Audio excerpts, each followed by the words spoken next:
Olá pessoal, tudo bom? Vamos dar continuidade então ao nosso curso gratuito, Adolescência e Psicanálise, e dando continuidade aí no capítulo 3, né? Então nós estamos na nossa sétima aula, num total que vai dar mais ou menos acho que umas 9 aulas ali, até a gente finalizar também o próximo capítulo. E o conteúdo, né, que nós estamos abordando agora é o pensamento dos adolescentes de como que os adultos possam me reconhecer como um adulto também, né? Então a gente pode até pensar dentro dessa questão, né, como conseguir que me reconheçam e admitam como um adulto. Então, esse é o pensamento do adolescente. Como que ele pode ser um adulto? A gente já conversou também em outras aulas ali anteriores que na nossa sociedade não tem um certo tipo de ritual onde termina a questão da adolescência, né? Então, a coisa vai, né? Você tem 18, 19, mas não tem aquela questão, um ponto principal. Olha, a partir desse momento você é um adulto. Outras culturas, outras questões, né, de culturais mesmo, há rituais em determinados locais. Não tantos, mas há alguns até cruéis, alguns diferentes, mas são culturas ali de cada ambiente, de cada local ali. Na nossa sociedade não é isso, né? Então, os adolescentes ficam um pouco perdidos até com o término ou com essa proximidade do término ali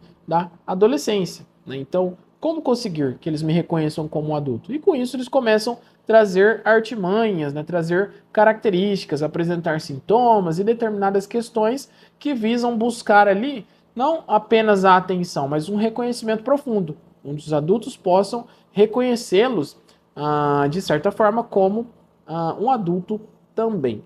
E aí nós vimos ali alguns pontos que o Caligares traz pra gente, né, alguns tópicos, subtópicos ali. Aí a gente chega ali na página 9, né, do capítulo 3 aí, o adolescente toxicômano.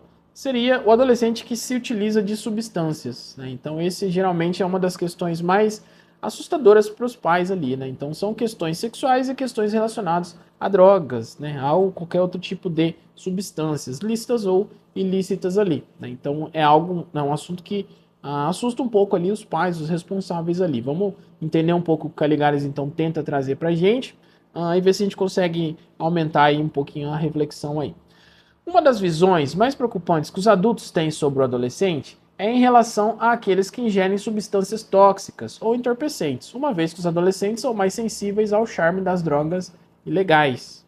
Então, é algo que passa, né, um certo charme. Então, não quer dizer que é legal, que é bonito, que faça bem, mas tem sim ali um certo charme devido ao grande marketing, a amizades e a determinadas condições ali que acabam trazendo um pouco dessa questão sedutora ali referente a alguns tipos de substâncias.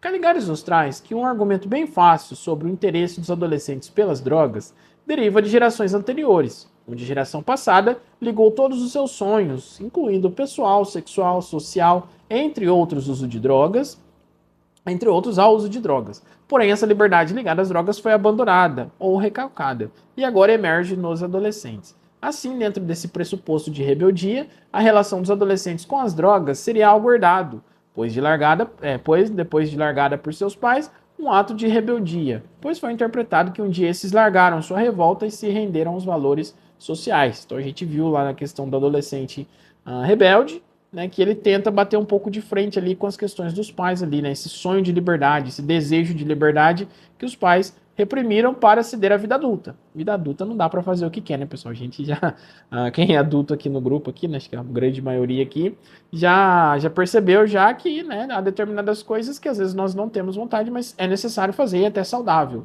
Então, os adolescentes interpretam isso de alguma forma como um certo tipo de submissão.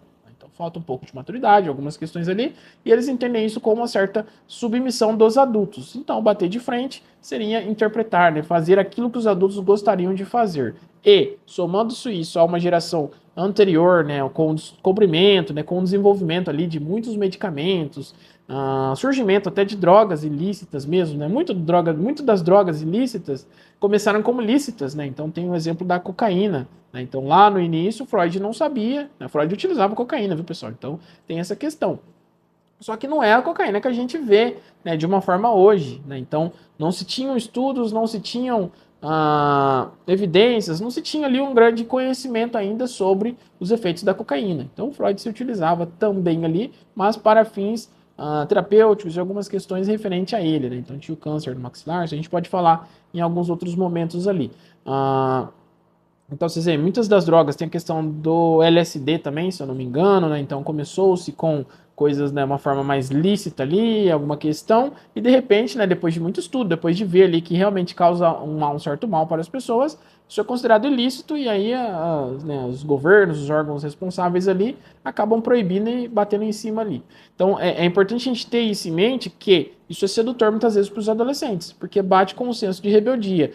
Qual? Aquele que foi abandonado pelos pais, né? Aquele quando os pais se renderam à vida adulta, mas trancam dentro de si, né? Recalca dentro de si esse sonho, esse anseio de liberdade. Então, essa busca por aquilo que está dentro, de alguma forma, ali dos pais, dos responsáveis. E com isso encontra também a prosperidade medicamentosa, né? Prosperidade ali de alguns certos tipos de drogas, né? Então, movimento Paz e Amor, toda essa coisa assim, de cinema que a gente vê, né, numa geração anterior, isso de alguma forma está dentro de algumas pessoas ali. Há pessoas que só remédio, né, não quer saber de nada, não vou melhorar a alimentação, não vou fazer isso, nada e nada, não dá conta, né, não estamos aqui para julgar também, mas vocês vê que é sempre uma questão medicamentosa, sempre uma questão ali de alguma droga, né, lícita ou ilícita ali também, visando ali um certo bem-estar, um certo prazer, né? E com isso a geração que nasce dentro disso já meio que absorve de uma forma um pouco diferente ali, associado à rebeldia e outras questões. Vamos pensar mais aí.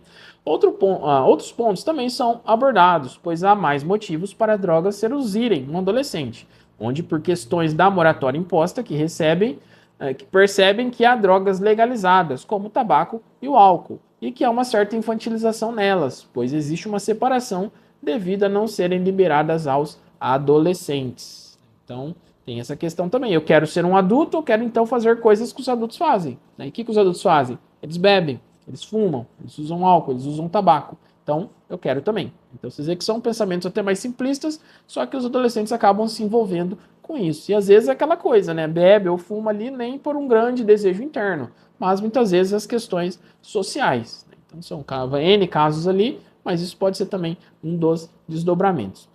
Dizer que fazem mal à saúde pode ser perigoso, uma vez que, devido à rebeldia, o adolescente pode não querer ser mais objeto de proteção e infantilização. Então, olha, não faz isso, que faz mal, olha, não bebe, que faz mal. Não funciona direito, né, pessoal? Então, assim, as drogas elas possuem sim consequência. Só que no momento do uso ali, né, que o adolescente acaba experimentando, ele sente um certo tipo de prazer. Então, vocês veem que o discurso começa a ficar conflituoso, né, confuso ali. Fora essa questão da infantilização. Né? Eles não querem mais proteção, eles não querem também, eles não querem mais, né, serem ali as crianças da vez. Então, eles não querem a proteção, eles querem viver, eles querem experimentar a vida, né? Eles têm novos corpos, né, hormônios correndo ali, muita coisa ali. Então, acaba que por essa questão da proteção eles batem como rebeldia também, falar só que faz mal, é um discurso meio raso ali, meio fraco também. Assim, argumentos como esse podem originar um efeito inverso, mas mesmo assim, Caligares aborda que é necessário que isso seja defendido pelos pais, pois há algo bem pior do que o adolescente ainda se sentir protegido, o descaso dos pais perante a sua vida. Então, entre você pelo menos bater de frente ali, né, e pecar às vezes um pouco pelo excesso, vamos chamar assim, abandonar também, né, não é legal. Então, o adolescente vai se sentir desprotegido, vai se sentir mediante o desamparo ali, e aí pode gerar outros efeitos também, não só das drogas, mas outras questões de emocionais, vamos chamar assim. Outro ponto sedutor que a bebida e o cigarro têm é o risco de vida que ocasionam, pois representam as mais variadas fantasias inconfessáveis dos adultos, onde geralmente correm riscos para gozar, proporcionando a tentação de o adolescente não ficar para trás em sua busca de reconhecimento pelos adultos. Então, geralmente quando a gente vê crimes ou determinadas questões, tem, né, álcool, tem tabaco. Então, é uma coisa meio cinematográfica, né, da ficção, da realidade também, telejornais, aqueles locais proibidos, né, de se frequentarem em determinadas cidades aí, proibidos, o pessoal, vamos pensar assim, para os adolescentes, óbvio, tem essa questão do álcool, do cigarro, né, meio que acontecendo ali. Né? Então é uma certa busca ali de ser um adulto. Né? Os adultos fazem isso, eu quero ser adulto, eu também vou fazer isso. Então, é uma tentativa de ser reconhecido como um adulto. Ao se falar que as drogas são proibidas, tudo isso se potencializa e parece ter um charme ainda perante os adolescentes, pois além de serem proibidas, né, o que gera rebeldia, podem trazer algo que anula a moratória, ou seja, uma maneira de enriquecer pelo tráfico, além de proporcionar um reconhecimento recíproco entre os grupos adolescentes que as utilizam. Então, o que é a moratória que a gente construiu lá atrás? É um período de suspensão. Então, o adolescente não é mais criança, mas também não é adulto. Então, ele fica preso ali um determinado tempo. Ele não pode fazer algumas coisas, ele precisa aguardar, ele está em suspensão mais ou menos ali da sua vida. E uma forma de burlar isso, né? Então não pode trabalhar, não pode fazer determinadas coisas. Uma forma de burlar isso talvez seria também vender drogas ou N questões. Né? Então ele consegue seu dinheiro, ele consegue reconhecimento, ele consegue muitas coisas que os adultos almejam. Né? Então essa é a questão, esse desejo reprimido dos adultos. Então, desejo de sucesso, desejo de reconhecimento, sexo, poder, dinheiro. Os adolescentes acabam pescando isso ali no ambiente, né? Tanto cultural, social ou familiar. O autor também traz a visão de algo a mais que perturba os adultos quando existe essa relação entre o adolescente e as drogas ilegais. Além do perigo de saúde e questões sociais, existe o temor de que com ela o adolescente consiga satisfazer o seu desejo e acabe com a sua insatisfação. Algo como que com o uso destas drogas o adolescente seja feliz e questiona por que isso angustia tanto os adultos. E será que realmente é um problema para os adolescentes? Para os adolescentes não é um grande problema, né? Eles vão se afundar lá e o problema fica para os responsáveis, para a sociedade, para determinadas coisas e futuramente para eles quando a questão bater forte, né? Então, vocês veem, naquele momento ali, eles querem curtir e querem prazer. Então, um dos perigos, né, das drogas em geral, ela anula o desejo. Então, uma pessoa que começa a se utilizar, né, realmente de maneira profunda das drogas, não quer mais um banho, não quer um relacionamento, vocês veem, acabam, não quer, sei lá, um celular, não quer um carro, não quer uma casa, não quer fazer uma viagem. Então, vocês veem, as coisas subjetivas, né, que cada um aí tem o seu desejo aí, perde um pouco a graça. Então, a droga ela tem esse poder de anular o desejo. E aí a pessoa vai de cada vez mais se afundando também. Para responder, o autor levanta a questão do pensamento sobre o desejo dito moderno. É pensado que atrás de cada objeto desejado existirá sempre um desejo de algo a mais, de uma qualidade diferente, a vontade de reconhecimento social que nunca se esgotará no objeto. Então, quero algo, por trás tem sempre algo a mais, porque não é o objeto, né, pessoal? Os objetos do mundo são representações de questões internas nossas. É isso que a gente tem que ter em mente, né? Então, o iPhone, a televisão, o videogame, o celular, qualquer outras questões aí, são representações internas nossas. Então, por trás daquilo sempre há outra coisa, e outra coisa, e outra coisa. E aí o pessoal pinta e borda, né? Todo ano sai um telefone novo, né? Não muda muita coisa, mas todo ano sai um novo ali e a gente acredita que precisa, que quer, né? Carro também, televisão também tá assim, muitas coisas, né? Não tá errado, né? Mas cada um ali sabe onde pisa, né? Dá conta de pisar até determinado ponto ali. Nunca se esgotará no objeto, sendo que o mesmo, possuindo objeto, ele nunca satisfará a sede inesgotável de reconhecimento social. Assim, na fantasia dos adultos, talvez de fato seja mesmo, a droga seria um objeto acabado, que entregaria satisfação acabada, onde o status social não importa mais, importando apenas um objeto, ou seja, a droga, fazendo a toxicomania ser a transgressão mais preocupante, pois desfaz todo um pressuposto do pacto social vigente e o da permanência de insatisfação. Então você deixa, né, de correr atrás dos sonhos, de correr atrás das questões, né, certas ou erradas, capitalismo ou não ali, né, pessoal que estuda do grupo aí, que eu conheço algumas pessoas aí, não é essa questão, mas seria o desejo interno. Né? Então a pessoa começou a se envolver, o adolescente começou a se envolver com as drogas, esse desejo é de alguma forma anulado, esse pacto social ali que a gente nasce dentro dele já é quebrado de alguma forma. Né? Então não preciso estudar mais, não quero um emprego melhor, não preciso de um aumento, acaba. Então, esse seria talvez o grande e real perigo das drogas ali dentro, tanto do contexto social quanto do contexto pessoal ali para a pessoa. Desta forma, sendo ou apenas parecendo um objeto que satisfaça de vez, a droga ameaça, pois quebra a regra do funcionamento do desejo. Por exemplo, uma pessoa em seu cotidiano geralmente está em busca de algo. Né? Então, estamos no grupo aqui em busca de conhecimento. Né? Todo mundo aí tem seu livro, todo mundo pega seu material, todo mundo tem seus cursos. Então, a gente está sempre em busca de algo. Isso é importante a gente reconhecer, viu, pessoal? Então, mas sou uma pessoa mais tranquila, você está em busca de algo também. A gente muitas vezes não reconhece, mas a gente para analisar, nós estamos em busca de algo maior ali. De roupa, de carro, de beleza, levantar da cama, de ir na escola. E caso entre no mundo das drogas, esta parece apagar o desejo, podendo trazer os adolescentes a transgredir com as regras essenciais do funcionamento do desejo moderno, além dos riscos reais biológicos à sua saúde. Então, além dessas questões sociais, das questões emocionais aí, né, do desejo, questões internas, tem as questões fisiológicas também, né? Faz mal para a saúde. Isso aí é inegável e não tem para onde correr. Então, é só, enfim, né? Só coisas que derrubam realmente. Mas o adolescente não consegue enxergar isso. Então ele quer ser como um adulto. Se é esse aqui, essa questão das drogas for a porta de entrada, que ele consegue ganhar um certo reconhecimento ali, vambora, tamo junto dentro dessa questão. Então, vocês veem, então, perigoso, né? A forma mais funcional de escapar da moratória imposta é vista pelos adultos nas drogas, pois elas podem atuar como uma porta de saída a esta imposição, onde essa preocupação dos adultos pode ser vista pelos adolescentes como mais uma razão de se satisfazer nas drogas, uma vez que os adultos consomem e compram objetos de consumos para satisfazer seus anseios, e com isso gera-se a percepção de que objetos podem nos fazer felizes. Então temos também de novo aí a interpretação dos adolescentes para com os adultos, né? Então você tá mal, você come um lanche, você tá mal, você compra alguma coisa, você ganha um presente, você fica feliz, né? Então isso desde sempre ali enquanto criança até adulto cria-se nessa percepção ali de que objetos nos fazem felizes, objetos prontos e acabados ali nos fazem felizes, né? Então é um conceito complexo, profundo ali da gente pensar ou trabalhar ali essas questões de felicidade. Mas é algo que o adolescente acaba interpretando ali nos adultos e não está muito errado essa interpretação, né, pessoal? Então, a pessoa, quando não está muito bem organizada dentro de si, ela se satisfaz com essas questões do mundo. Não está errado, mas pode trazer consequências. Então, gera essa percepção de que objetos podem nos fazer felizes. E drogando-se, o adolescente pode descobrir uma verdade reprimida dos adultos. Nas palavras do Caligares, né, tem a página do material original aí, há um objeto que nos satisfaria, mas é necessário esquecê-lo, pois a satisfação seria fatal para o nosso sistema social.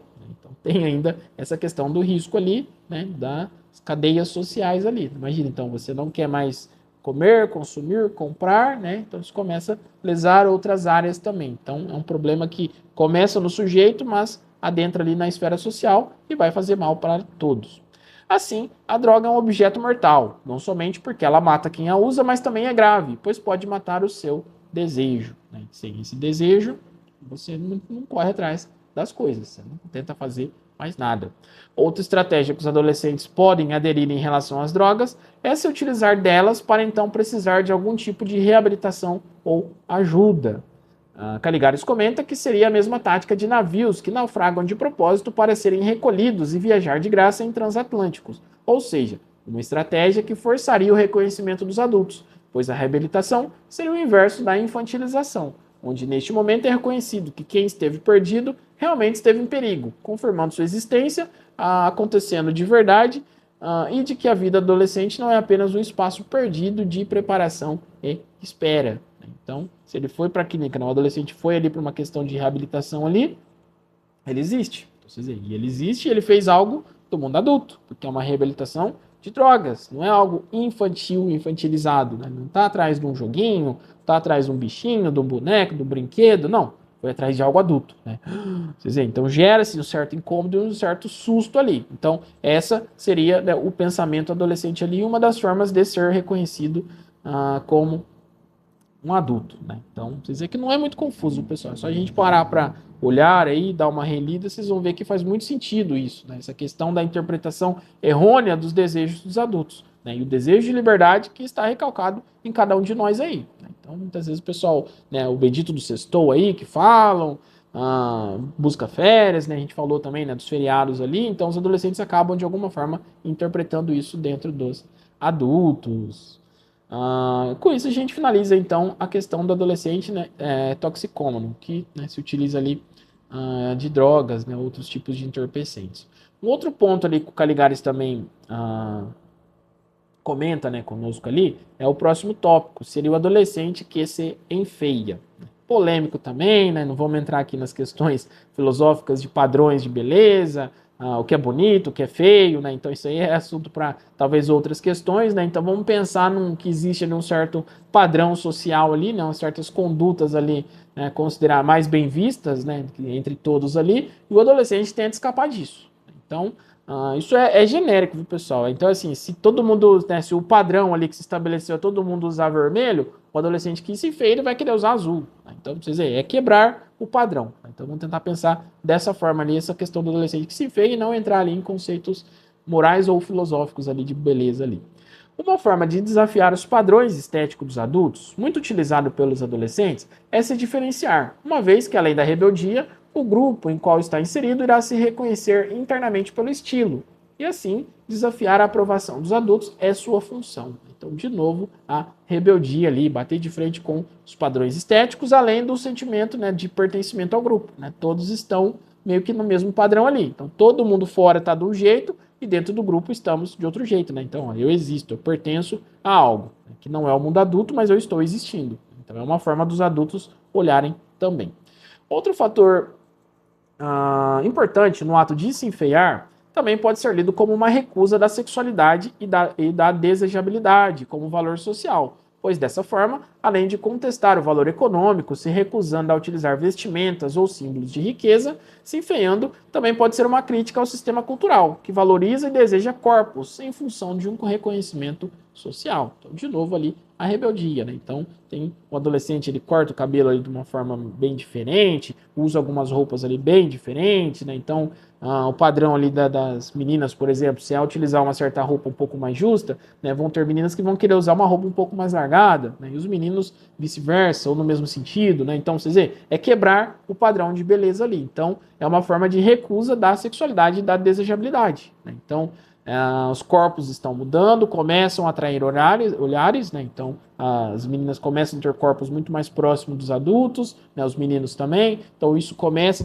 a atrair alguns olhares entre eles mesmos ali. E isso aí, né? Eu preciso bater de frente, eu não quero isso aí tá meio errado nessa visão. E aí eu bato de frente e eu começo a me enfeiar. Então esse seria o pensamento do adolescente como rebeldia em relação ao padrão de beleza. O negativo disso também pode ser colocado nas questões, ou seja, o ato de se enfeiar como uma proteção contra aqueles que não os achariam desejáveis, se protegendo assim da insegurança e, nas palavras de Caligares, não gostam de mim, mas é porque eu não quis. Então, é uma forma de tentar estar no controle ali associado a uma insegurança, né? Será que vão gostar de mim? Será que querem? Será que me querem? Será que me desejam?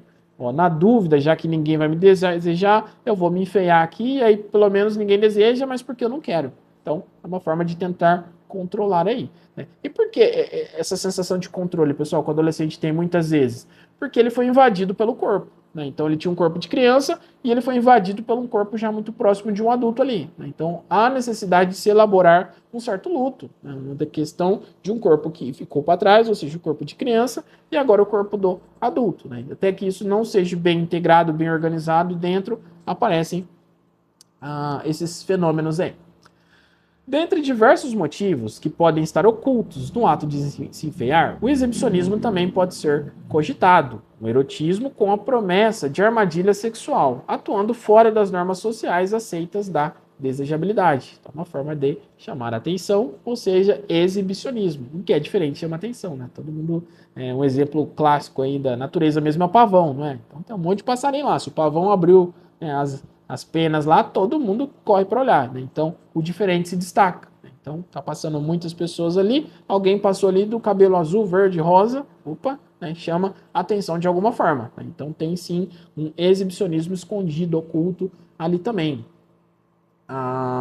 Então, um erotismo com a promessa de armadilha sexual, atuando fora das normas aceitas da desejabilidade, onde um exemplo que o autor cita seria o piercing umbilical das garotas, sendo lido como uma lembrança do nenê, então o cordão umbilical está muito próximo ali, e uma distração no caminho do órgão genital. Então, é algo natural ali, né, algo comum, muitas vezes que muitas pessoas usam, mas traz essa reflexão, né, traz essa certa interpretação mais sexualizada ali de uma forma disfarçada. Então o Caligares coloca isso aí. Então faz uma alusão ao cordão umbilical, né, da inocência ainda. Então vocês veem, o adolescente está com um pé lá e um pé lá, né, um pé na infância e um pé na questão adulta, né, e traz ali também o olhar muito próximo ali para o órgão genital.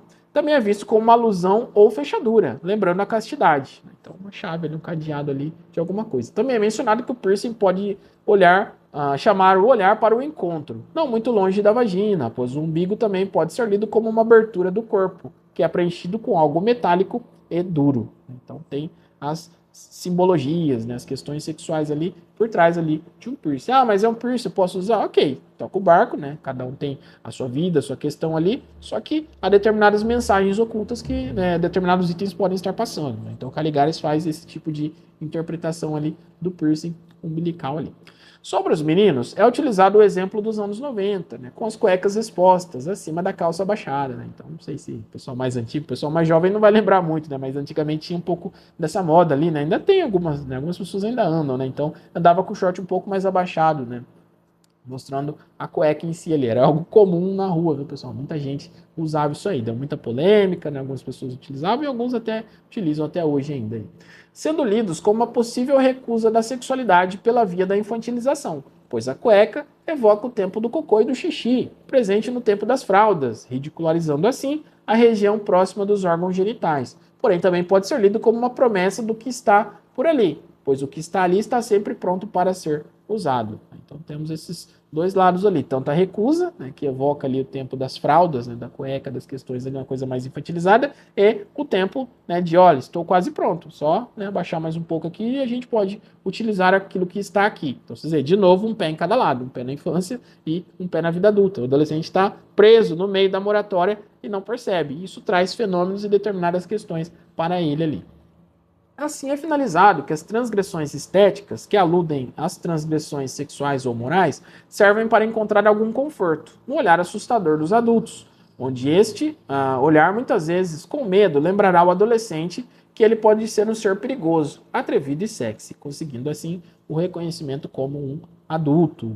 Então, é perigoso, adolescente, eles podem seduzir, eles podem fazer determinadas coisas ali, então eles são também considerados um adulto. Então, é um pensamento superficial, mas que os adolescentes podem interpretar aí também.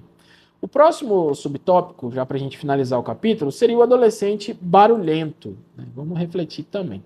Nesse tópico é comentado que os adultos criticam de forma fácil os adolescentes por estes terem grande admiração e às vezes até excessiva por seus ídolos e que vivem a vida como se fosse um filme, imitando muitos personagens. Porém, toda esta conversa não passa de ironia, pois os adolescentes vivem nos mesmos filmes que os adultos, onde esses consomem revistas de celebridade, entre outras coisas também.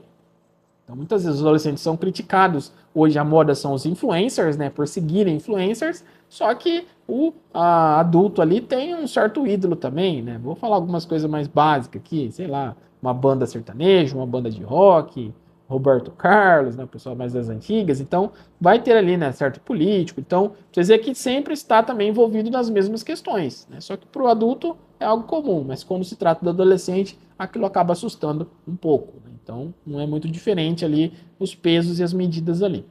A imitação e a idolatria podem ser consideradas formas básicas de socialização moderna, valendo para todos, trocando apenas a marca ou o ídolo a ser utilizado, como uma marca jovem ou outra adulta, né? Prada contra Tommy Hilfiger, ou um ídolo adolescente ou já consagrado em sua carreira, né? Então, Leonardo DiCaprio, que já não é mais tão adolescente assim, né, pessoal? Vamos pensar aí, né? Então, o livro já tem um certo tempinho aí, contra Robert De Niro, né? Então, alguém novo, mas com alguém mais antigo também. De novo, né, um pé de cada lado. Então, o adolescente, ele sempre tá nessa dicotomia ali, né? Não é criança e nem adulto, simbolicamente só aparece ali nos seus discursos e outras questões, né? Então, a imitação e a idolatria sempre também vão estar presentes em todos. Então, está em mim, está em vocês ali, todo mundo tem alguém ali que acaba olhando com um certo olhar diferenciado.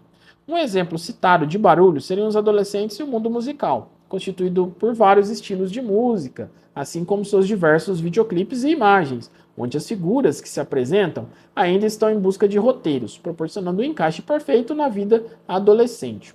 Além de compartilhar um estilo, né, de look, de visual, sem pôr em risco uma vida inteira de aventuras inconsequentes. Desta forma, o adolescente oscila entre o som extremamente alto ou o fone de ouvido, passando o seguinte recado: ou te ensurdeço ou não te ouço, eu não vivo, eu arrebento. Né? Então, ele está com o fone ali, ou ele está ouvindo músicas muito altas ali, de alguma forma ele não quer ouvir aquilo que os adultos estão falando, ou seja, ele está de alguma forma simbólica ali, né, lúdica ali, vivendo algo que ele não pode viver no mundo real, né? Então, os astros do rock, né, os rockstars ali, né, o pessoal mais perigoso, aquelas bandas mais barulhentas, briguentas, né, é uma forma do adolescente expressar ali questões internas sem se passar por perigos, né? Então, acaba sendo saudável, né? O pessoal da sofrência, o pessoal da N estilos ali. Então, isso sempre vai ser uma certa simbologia e o adolescente vai se encaixar também dentro disso e isso vai assustar os adultos. Só que é uma forma dele viver sentimentos sem se colocar muitas vezes em perigo no mundo real. Então, olha que bacana, hein? Faz sentido isso aí. Assim, apesar de todos os seus esforços em desafiar, o adolescente sempre encontrará uma dificuldade, pois, por mais que se enfeie ou se afaste dos padrões culturais dos adultos, a cultura encontra um jeito de idealizá-los, de forma a transformar seus desejos rebeldes em algo aceitável e até mesmo invejável, fazendo o adolescente descobrir que sua rebeldia serve também para alimentar os ideais sociais entre os adultos. Então, os adolescentes tentam de alguma forma ser reconhecidos como adultos, trazem ali certos padrões ali, né, de funcionamento, de vivência ali, e o que acontece com os adultos? Além de criticar, além de olhar aquilo com muitas vezes maus olhos, a cultura vem e acaba englobando aquilo, né? E aí começam a surgir modas, roupas e questões ali mais jovens, mais adolescentes, que os adultos acabam consumindo também. Então, dizer que é uma relação bem complexa ali entre o cidadão, né, o sujeito, a cultura, questões sociais, questões econômicas, né? Então o adolescente ele está inserido em todo esse mundo e tudo isso vai trazer um certo desconforto e uma certa questão. Mas no fundo, o que ele mais quer, né, os adolescentes mais querem é ser reconhecido como um adulto. E não é tão fácil porque não tem ali, né, o final da adolescência. Então precisam se desenvolver e exercer ali determinadas questões para que consigam atrair os olhares do adulto com uma maior profundidade. Bom, pessoal, finalizamos então ali o capítulo 3. Na semana que vem, então, eu coloco um material ali também do capítulo 4 para a gente já estar finalizando aí, então, esse livro ali e essa questão da adolescência e a psicanálise. Eu agradeço quem assistiu até aqui, compartilhe, né, esse vídeo, encaminhe para os seus amigos ali, quem tiver também curiosidade, conhecimento, quiser convidar ali para participar do grupo também, todos são bem-vindos. Agradeço, boa semana e até a próxima, pessoal!